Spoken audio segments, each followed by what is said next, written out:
Right. Hi, everyone, and welcome to our Okaloosa-Walton LRTP 2045 Needs Plan public meeting with Q&A. We're giving you an opportunity as the public to voice your opinions and tell us what is needed in this plan, what can be added or deleted. So we'll start with some introductions here. With the ECRC team, I have our planner, Jill Nobles.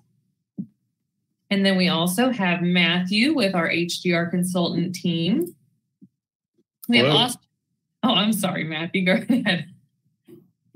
We also have with HDR Austin Britt and Corey Wilkinson. Hello, everyone. And then on our ECRC side, we have our transportation manager, Mary Washnock, and some other ECRC folks as well with our public involvement team working behind the scenes to make the magic happen, such as Tiffany Bates, Katie Foltz, and myself, Ray Emery McPhee. Pleasure to meet you all. We will move right on along into this thing. And I'm going to move on over to Jill Noble. She's going to explain some things to you. Thanks, Ray. As Ray said, I'm a transportation planner with the Emerald Coast Regional Council.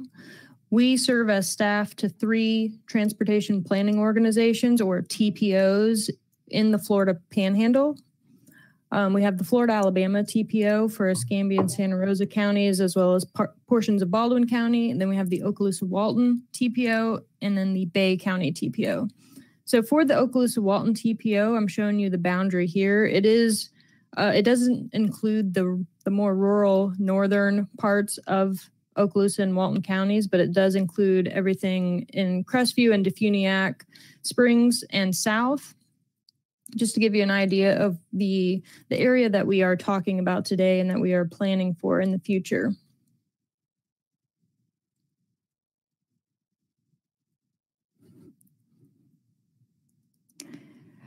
So an overview of the whole transportation planning process.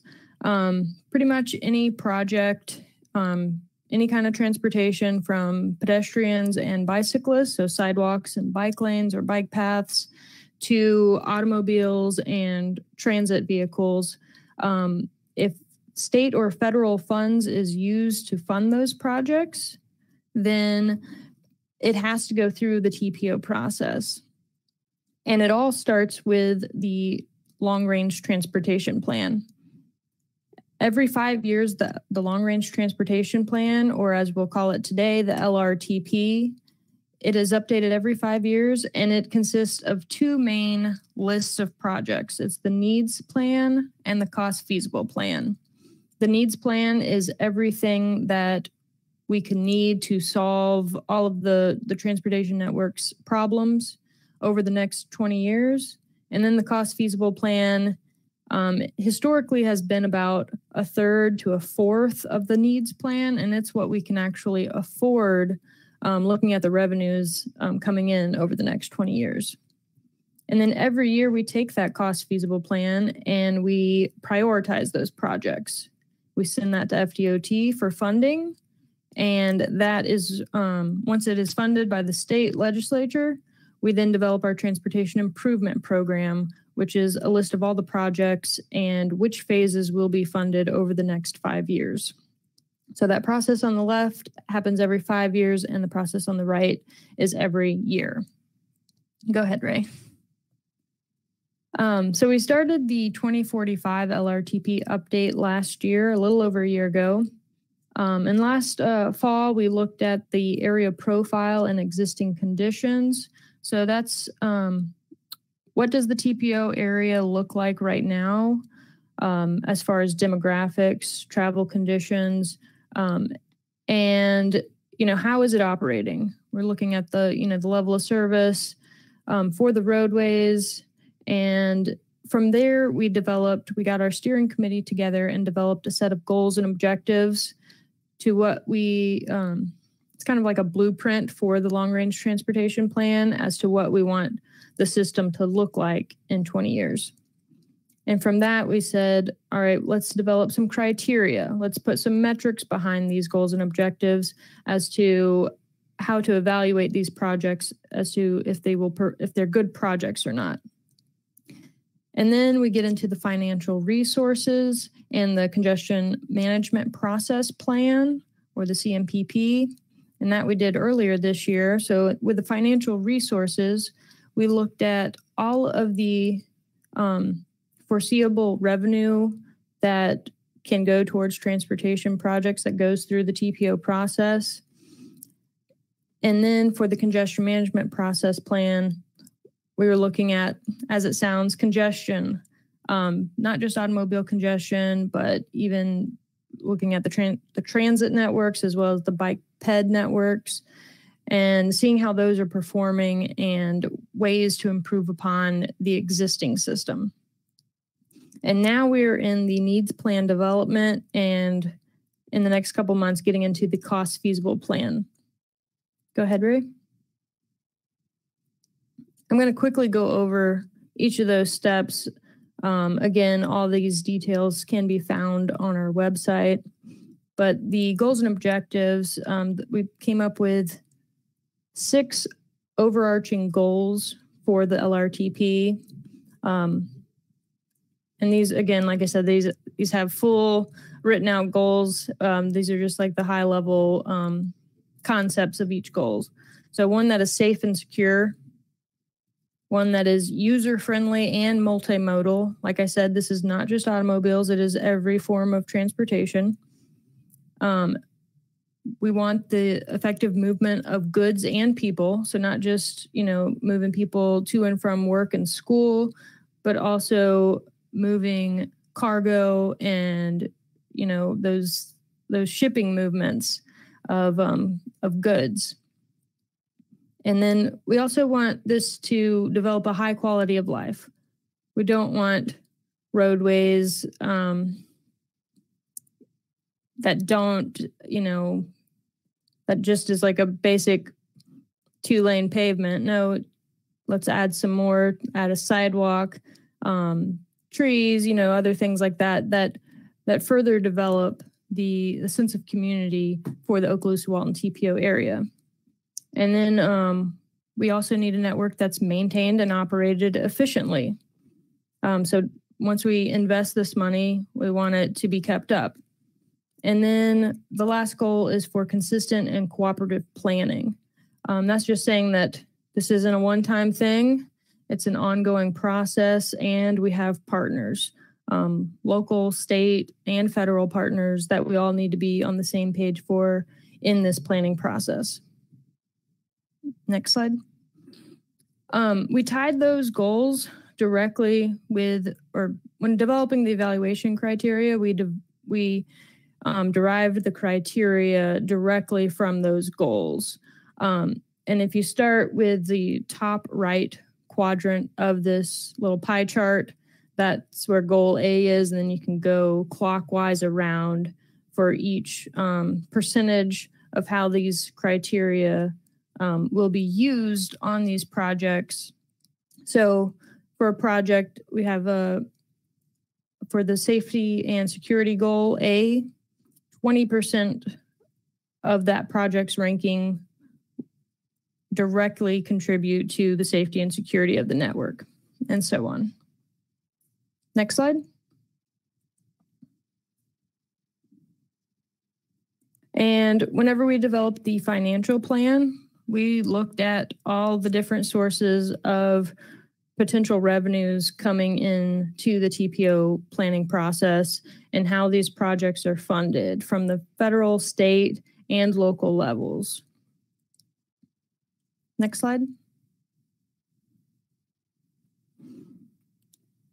And going into the draft needs plan update, I'm going to turn it over to our consultant, Matt Weisenfeld. He's going to take you through an interactive GIS mapping application to actually show you the projects that we have identified, working with our partners to determine what projects are needed over the next 20 years to have this, this new long-range transportation plan. And Matt, are you ready? All right. Well, good afternoon, everybody. I hope they can clearly see my screen and all these needs list projects that we've put together here in this interactive map. So for this portion of our presentation, we wanted to take you on a tour of the TPO area and all the needs that have come forth as we've worked with each of the cities and counties that make up the TPO. So I'm going to start here in the northeast quadrant near the city of Definiak Springs with some of the projects there, and some of the major corridors in the area are pretty clearly highlighted. The needs that are along US 90, needs that are to support State Road 83. And these are some of the potential options for both creating bypasses as well as network enhancements that will really allow us to address the downtown area and the congestion that is found at the more easterly intersection of US 331 and US 90. One thing you'll note on this map, and as we go kind of in real time here and look at it, is that we do have some color coding, that you see that those red lines really represent projects that are addressing capacity issues to make sure that we have the enough roadway for the vehicles that want to drive there. The blue ones are more focused on our pedestrian and bicycle infrastructure. It's that network that could parallel the CSX tracks and go through the heart of town. We have circles for some that are more intersection or spot location ones, where it may be more that there's a reconstruction of an intersection that's needed to achieve the goals. And then you'll also see lines that are in purple, like through the heart of the city, where that was more of a complete streets project, a project that could focus on making a roadway that is accessible to everybody and every type of roadway user. So I'm going to zoom out of Definiak Springs. I'm going to continue south, and you can see I-10 is definitely a big part of this, potential interchanges. And as I continue south along 331, I see improvements that continue to connect from inside the TPO to right outside of the TPO boundary as we arrive south into the Freeport area, where one of the significant concerns is the capacity of both State Road 20 and US 331 and how they merge in with this intersection. And it's not just the projects that are right on maybe the point of congestion or the focal point, but also projects that would allow for a little bit more of a network system and things that might allow local residents to not necessarily have to use that intersection in a peak period if they've got a shorter route that's been created. So continuing south, you can see projects along the way as we get down to US 98. And here we have, again, kind of the mixture of colors. We have the bicycle and pedestrian network along the utility easement. We have capacity needs along the US route, and we have intersection needs to help provide both a more fluid intersection as well as a safer intersection. As we continue to the west, you can see as we get into the communities, there's similar needs throughout each of our communities that have been defined and put together here. And as we get in toward Destin, additional bicycle and pedestrian needs to allow for that kind of mobility and accessibility through the community without necessarily a lot of diversion on your route. And so those needs are highlighted through here, including a complete street on Calhoun. Going across the bay and across the Brooks Bridge, which is now placed as an existing plus committed project, or one that's coming in the near future. We have projects here in Fort Walton Beach, which include, again, pedestrian and bicycle projects, complete street projects for full modal use, and capacity projects such as around the Mound. These projects continue as we head further to the west into Mary Esther, and additional capacity, which may be the extension of a roadway, it may be new lanes, as well as complete streets for the making sure we address all users. Those types of needs continue our path to the north and around through Eglin Air Force Base, and then up State Road 85, which has a number of projects associated with it along that line that can address both capacity and other needs for that corridor. As we reach Crestview, you can see that the interchanges again become a major part of it. The bypass here coming off of PJ Adams becomes a big part of the network in this area. And you can see that there's interest in continuing to support State Road 85 by additional projects that are needed in that area, and additional bicycle and pedestrian projects along US 90.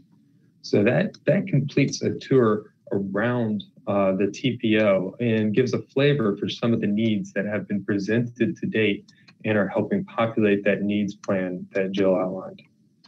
So thank you. Jill, would you like to take the screen back at this time, or are there any questions to go directly to?